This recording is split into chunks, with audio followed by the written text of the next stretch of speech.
बूटियों से निर्मित।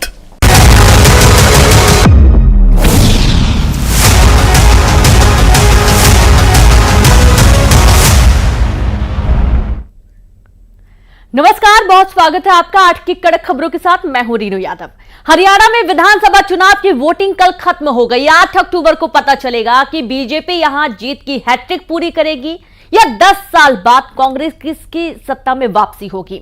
लेकिन कल मतदान खत्म होने के बाद न्यूज 18 के महापोल के आंकड़ों के मुताबिक हरियाणा में कांग्रेस की सरकार बन सकती है, तो वही बीजेपी को भारी नुकसान होता नजर आ रहा है। महापोल के आंकड़ों में हरियाणा में कांग्रेस को 54 सीट मिलने के आसार नजर आ रहे हैं, जबकि हरियाणा में बीजेपी को 26 सीट मिलने का आसार। वहीं INLD और जेजेपी को भी एक-एक सीटें मिलने का अनुमान जताया गया, जबकि 8 सीट मिलने का अनुमान अन्य को जताया जा रहा है।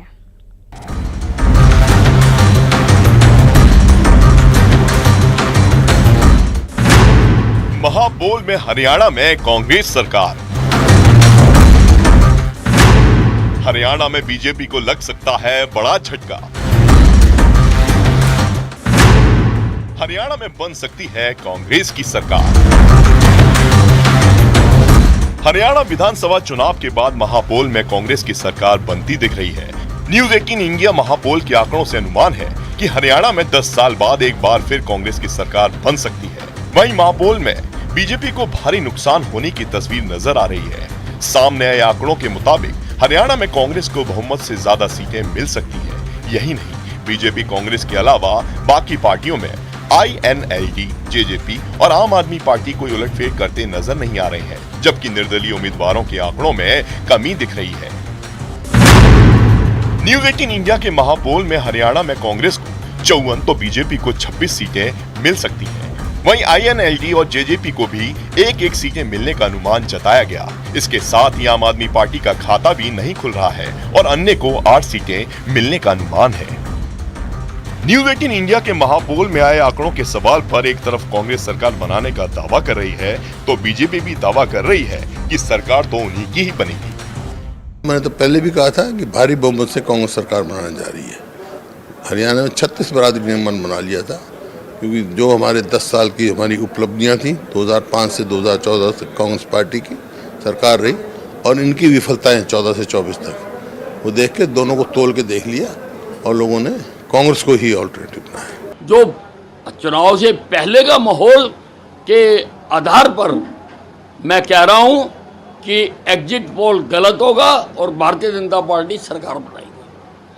तो मानते हैं 8 तारीख को आंकड़े बदलेंगे। 8 तारीख को बीजेपी की सरकार बनेगी। हरियाणा में बीजेपी लगातार तीसरी बार सत्ता हासिल करने की कोशिश में है। वहीं कांग्रेस 10 साल के बाद सरकार में वापसी की उम्मीद कर रही है, जबकि महापोल में कांग्रेस प्रचंड जीत की तरफ बढ़ती दिख रही है। राज्य की 90 सदस्यीय विधानसभा में सरकार बनाने के लिए 46 सीटों की जरूरत होती है। कांग्रेस को यहां 54 सीटें मिलने का अनुमान जताया जा रहा है, जो बहुमत से 8 सीट ज्यादा है। यानी हरियाणा में महापोल में कांग्रेस सबसे बड़ी पार्टी बनती नजर आ रही है। वो अपने बलबूते पर सरकार बना सकती है, जबकि लगातार 2 बार से सरकार बना रही बीजेपी बहुमत के लिए जरूरी 46 सीटों के आंकड़े से दूर दिख रही है। बीजेपी दूसरे नंबर पर रह सकती है। कांग्रेस पार्टी की सीट हमेशा कम बोलते हैं, हमें लगता है 70 से भी ज्यादा सीट लेकर आएंगे हम। ये एक बहुत बड़ी बहुमत की सरकार होगी और मैं जानता हूँ ये सरकार इसलिए आ रही है क्योंकि कांग्रेस पार्टी की जो न्याय, सच, विकास का रास्ता है, लोग उस पे चलना चाहते हैं। जिस बदलाव की तरफ हरियाणा देख रहा था, लोगों ने वो बदलाव किया है। लोगों ने जो 10 साल झेला है उसका ही रिजल्ट है। लोगों ने जितनी तकलीफें, जितना अत्याचार सहा है इन 10 सालों में, वो आज मतदान के रूप में उन्होंने अपना बदला लेने का ठाना था और वो सक्सेस हुआ है। और अलग अलग एजेंसियों के एग्जिट पोल में कांग्रेस को ही बहुमत मिलता दिख रहा है। 5 एजेंसियों के आंकड़ों में बीजेपी बहुमत के करीब भी नहीं पहुंच पा रही है और 18 से 31 सीट के बीच में सिमटती दिख रही है। लेकिन कांग्रेस और बीजेपी दोनों ही सरकार बनाने के दावे से पीछे नहीं हट रही है। हरियाणा को परिवारवाद से मुक्ति दिलाई है। हरियाणा से जो भेदभाव होता था उससे मुक्ति दिलाने का काम हमारी सरकार ने 10 वर्षों में किया है। हमें पूर्ण विश्वास है कि हमने जो हरियाणा को एक नई गति विकास की देने का काम किया है। 8 अक्टूबर को भारतीय जनता पार्टी तीसरी बार बहुत बड़े मैंडेट के साथ आ रही है। बिल्कुल, भाजपा को तो हरियाणा में पार्लियामेंट में भी नकार दिया था, जहां वो 10 से 0 पर पहुंचे, हम 0 से 5 पर पहुंचे। हमने 47.6% वोट अर्जित की, हमारे 28% से बढ़ के 47.6 पर पहुंचे। ये 58% से घट के ये 46% पे पहुंचे। चुनाव के नतीजे आने बाकी हैं। महापोल के आंकड़े कांग्रेस के हक में जाते दिख रहे हैं, लेकिन असली परिणाम 8 अक्टूबर को आएंगे। तब पता चलेगा कि ऊंट किस करवट बैठेगा।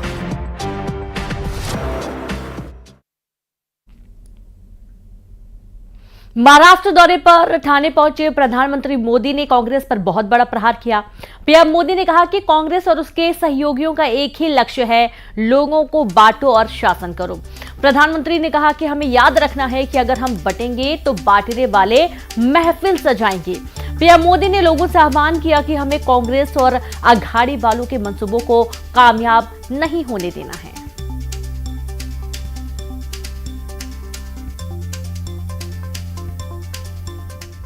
का एक ही मिशन है, समाज को बांटो, लोगों को बांटो और सत्ता पर कब्जा करो। इसलिए हमें अतीत से सबक लेना है। हमें हमारी एकता को ही देश की ढाल बनाना है। हमें याद रखना है, अगर हम बटेंगे तो बांटने वाले महफिल सजाएंगे। हमें कांग्रेस और महाअघाड़ी वालों के मंसूबों को कामयाब नहीं होने देना है। और अब खबर मुरैना से, जहां पर बस और ई रिक्शा में जोरदार भिड़ंत हो गई। ई रिक्शा सवार 4 यात्री घायल हो गए हैं। घायल जिला अस्पताल भर्ती किए गए। कोतवाली थाना क्षेत्र के MS रोड की घटना बताई जा रही है। बड़ी खबर मुरैना से, बस और ई रिक्शा में जोरदार भिड़ंत का मामला सामने आया। ई रिक्शा सवार 4 यात्री घायल हो गए। घायल जिला अस्पताल में भर्ती किए गए हैं। कोतवाली थाना क्षेत्र के MS रोड की घटना बताई गई है।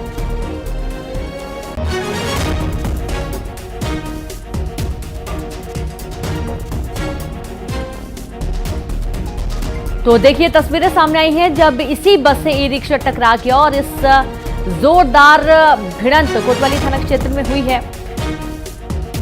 तो देखिए कि जो वाहन है वो पूरा चकनाचूर हो चुका है।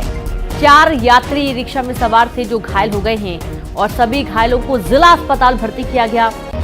MS रोड की पूरी घटना बताई जा रही है। कोतवाली थाना क्षेत्र के MS रोड की घटना है और बस और ई रिक्शा में भिड़ंत हुई है।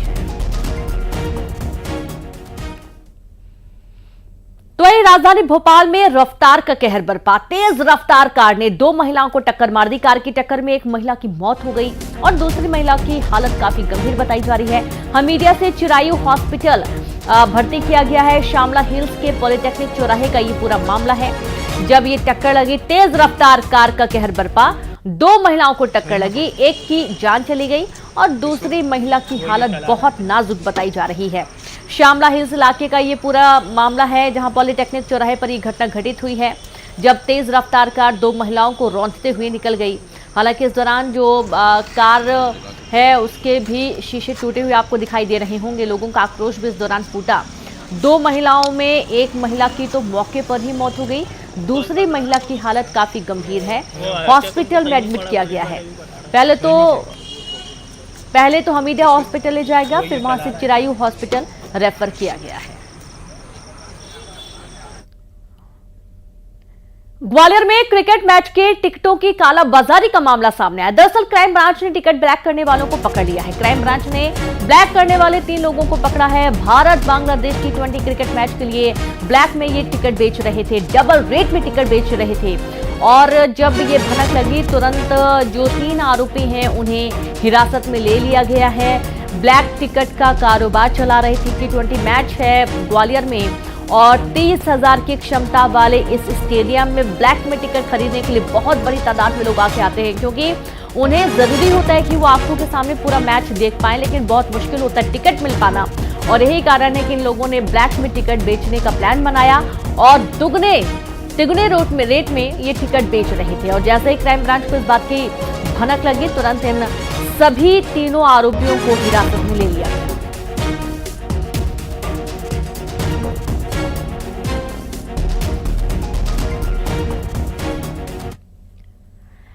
कभी डॉक्टर इनके निशाने पर होते हैं, कभी इंजीनियर तो कभी रिटायर्ड अधिकारी, और इस बार 3 रोल में नटवर लाल गैंग आई, जिसका शिकार हुए साइंटिस्ट। जी हां, कैसे 6 दिनों में लगा दिया गया 72 लाख का चूना। देखिए और ऐसी साजिश से सावधान हो जाइए।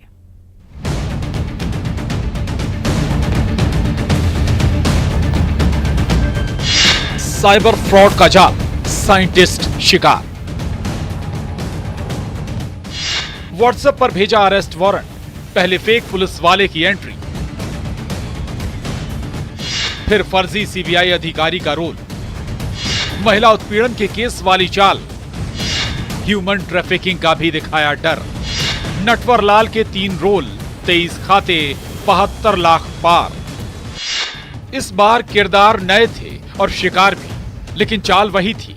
साइबर फ्रॉड के शातिर खिलाड़ी, जिनके निशाने पर कभी डॉक्टर होते हैं, कभी टीचर, तो कभी रिटायर्ड अधिकारी। इस बार साइंटिस्ट इस गैंग के निशाने पर आए। ये बताना इसलिए जरूरी है कि ये ठग कितने शातिर होते हैं, कैसे पढ़े लिखे लोगों को अपनी बातों से डराकर चूना लगा देते हैं। साइंटिस्ट को इस बात की भनक तक नहीं लगी कि वो किस जाल में फंस रहे हैं। 6 दिन तक साइंटिस्ट डिजिटल अरेस्ट रहे और 23 खाते में 72 लाख रुपए ट्रांसफर कर दिए। इसमें ये आरआर में साइंटिस्ट सहायक हैं, वैज्ञानिक सहायक अनिल कुमार जी, और उनके साथ 1 सितंबर को एक फ़ोन आया था, और वो फ़ोन ट्राई से आया था, telecom regulatory authority of India से। और उनको ये बोला गया कि लगभग ये आपका जो मोबाइल सिम नंबर है, आपके आधार कार्ड का यूज हुआ है और आपके नंबर का इस्तेमाल हुआ है उसमें, जो आपके नाम से इशू है, ये सारे डॉक्यूमेंट्स। और इस पर से आपके खिलाफ चूँकि इसमें 300 लोग इन्वॉल्व हैं, जिसमें कि आपका भी नाम है। कैसे बुना गया था जाल, क्यों साइंटिस्ट को पता नहीं चला? दरअसल इंदौर के आरआर कैट के सीनियर वैज्ञानिक और उनकी पत्नी को बंधक बनाया गया। तो सुनिए, पहला कॉल आया 11 सितंबर को, जिसमें कहा गया कि साइंटिस्ट के नाम से सिम इशू हुई है, जिससे महिला उत्पीड़न वाले मैसेज किए गए हैं। दिल्ली से पुलिस अफसर की एंट्री हुई। उसके बाद दूसरे दिन फर्जी सीबीआई अधिकारी ने डराया। फिर नटवर लाल गैंग का अगला किरदार था फर्जी आरबीआई अधिकारी। आपके खिलाफ कार्रवाई की जाएगी, क्योंकि इसमें आपके जो मोबाइल में से जो नंबर है आपके नाम से जो इशू हुआ है, उससे कुछ महिला उत्पीड़न संबंधित कुछ मैसेज गए हैं। यही नहीं, डर को पुख्ता करने के लिए व्हाट्सएप पर वारंट भी भेज दिया। फिर यह भी कहा कि ह्यूमन ट्रैफिकिंग में भी शामिल है। अब सबसे आखिरी चाल ये थी कि हमदर्दी वाली नटवर लाल गैंग ने कहा, अगर आप गलत नहीं हैं तो अपने रुपए ट्रांसफर कर दीजिए। हम इस बात की तस्दीक करेंगे कि आपके अकाउंट में आए रुपए आपके ही हैं या नहीं। और साइंटिस्ट इन ठगों की बातों में आ गया। इस पर कार्रवाई की जाएगी, तो आप तत्काल थाने में आके कंप्लेंट करिए। तो उसने बोला कि मैं थाने कैसे जाऊँ? तो उन्होंने बोला कि हम कनेक्ट करते हैं। उन्होंने कनेक्ट कराया क्राइम ब्रांच दिल्ली से, और दिल्ली से क्राइम ब्रांच से कनेक्ट कराने के बाद जब उनसे पूछा गया, तो क्राइम ब्रांच दिल्ली के द्वारा बताया गया इनके खिलाफ तो FIR रजिस्टर्ड है, इन 300 लोगों के खिलाफ FIR है, 300 लोगों में, जिसमें इनका भी नाम है। और ये सुप्रीम कोर्ट इंडिया के डायरेक्शन में ये पूरी जांच चल रही है, CBI और ED कर रही है। और फिर उन्होंने CBI से कनेक्ट कराया, और CBI के द्वारा फिर इनको CBI का नोटिस और ED का नोटिस भी भेजा गया कि आपके खिलाफ वारंट है।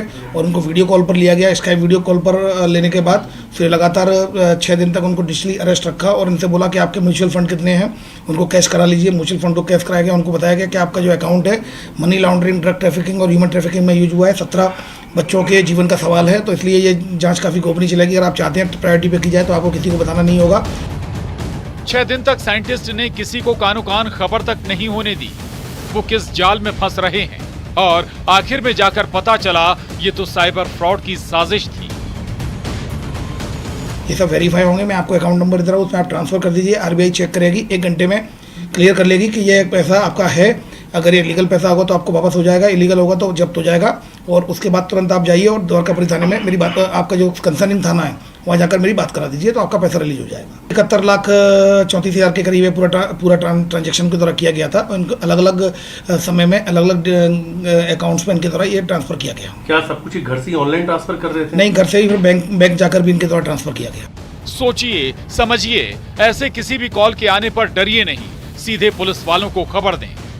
इंदौर में मिथिलेश गुप्ता के साथ bureau report, news 18, Madhya Pradesh, Chhattisgarh.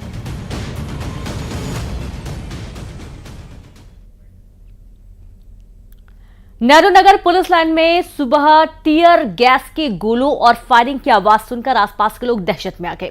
बड़े पैमाने पर पुलिस की मौजूदगी, वज्र वाहन, वाटर कैनन और दंगा नियंत्रक बल मौजूद था। पुलिस मैदान पर यह नजारा था त्योहारों से पहले कानून व्यवस्था बनाए रखने के लिए की जा रही पुलिस की रिहर्सल का। मॉकड्रिल सड़क हादसे में युवक की मौत हो जाने पर भीड़ द्वारा उचित मुआवजे की मांग को लेकर किए गए हंगामे को कंट्रोल करने को लेकर थी, जिसमें पुलिस ने सभी संसाधनों का इस्तेमाल किया। खास बात यह है कि यहां बलवा करने वाली भी पुलिस थी और दंगे को नियंत्रण करने वाली भी पुलिस थी। पुलिस की यह मॉकड्रिल दुर्गा महोत्सव, दशहरा और दिवाली जैसे त्योहारों के दौरान कानून व्यवस्था बनाए रखने के लिए की जाती है। जो आए हैं इन दोनों के आपराधिक रिकॉर्ड है, इसको लेकर के पुलिस गंभीर है। इसमें एफआईआर करके कड़ी कार्रवाई की जा रही है। इसमें गंभीर धाराओं में कार्रवाई सुनिश्चित की जाएगी। गुजरात में राजकोट से बहुत ही दिलचस्प तस्वीर सामने आई है। राजकोट के रणजीत विला पैलेस में राजपूत महिलाओं ने नवरात्रि के अवसर पर आयोजित कार्यक्रम में हरतंगेज कारनामे किए और शौर्य दिखाते हुए खुली कार, मोटरसाइकिल और घोड़े पर सवार होकर तलवार राज करती दिखाई दी। क्षत्रिय समुदाय की महिलाओं का ये तलवार राज गरबा चर्चा का विषय बना हुआ है। पारंपरिक वेशभूषा में महिलाएं स्टंट करती दिखाई दी, हाथों में तलवार लिए गरबा किया और तरह तरह के प्रदर्शन किए और तलवार लहराते हुए बाइक, कार, साथ ही घोड़ों की सवारी की। हम आपसे अपील करते हैं कि ऐसे कारनामों को आप आजमाने की कोशिश बिल्कुल न करें। ऐसे आयोजन विशेषज्ञों की देखरेख में सुरक्षा के इंतजामों के साथ प्रतिभाशाली लोगों के द्वारा किया जाता है, तो आप इसे घर पर आजमाने की कोशिश बिल्कुल भी ना करें।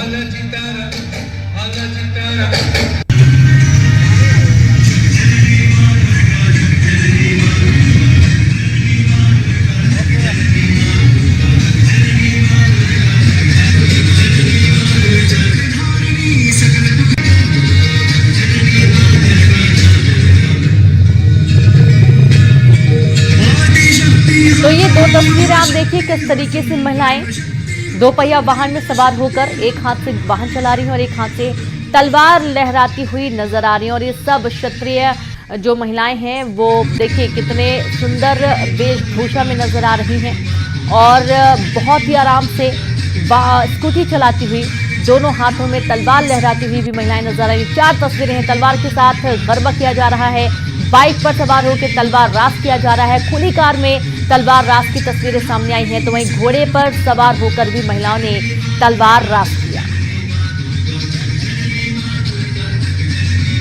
तो इस पूजा में शौर्य और शक्ति का प्रदर्शन करती हुई महिलाएं नजर आ रही हैं। बहुत ही रोचक और सुंदर तस्वीरें, ये 4 तस्वीरें आपकी टीवी स्क्रीन पर हैं। नवरात्रि में महिलाओं का शक्ति रूप देखने को मिल रहा है। और अब देखेंगे 20 बड़ी खबरें तेज अंदाज में।